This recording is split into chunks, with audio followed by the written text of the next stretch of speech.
नमस्कार, आप देख रहे हैं पुलिस महानगर। तो आइए शुरुआत करते हैं आज की कुछ खास खबरों से। सात समुद्र पार अमेरिका के राष्ट्रपति डोनाल्ड ट्रंप और पाकिस्तान के फील्ड मार्शल आसिम मुनीर के बीच हुई लंच मीटिंग पर भारत में सियासी घमासान छिड़ गया है।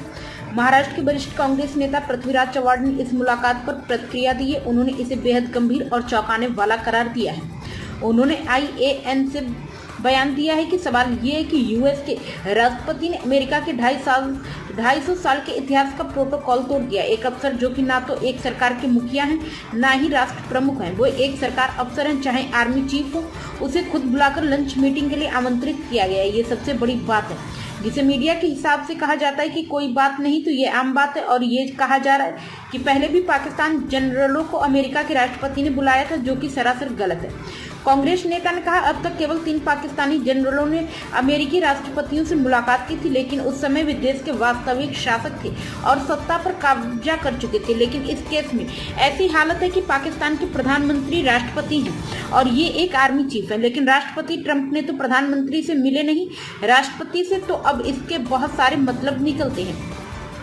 चव्हाण ने पाकिस्तान के राजनीतिक हालात पर भी टिप्पणी की। उन्होंने कहा, पाकिस्तान में सत्ता परिवर्तन की प्रक्रिया अब होना तय है। अमेरिकी राष्ट्रपति के इस कदम से साफ हो गया है कि यदि किसी से पाकिस्तान में बात करनी है तो वह फील्ड मार्शल आसिम मुनीर ही है।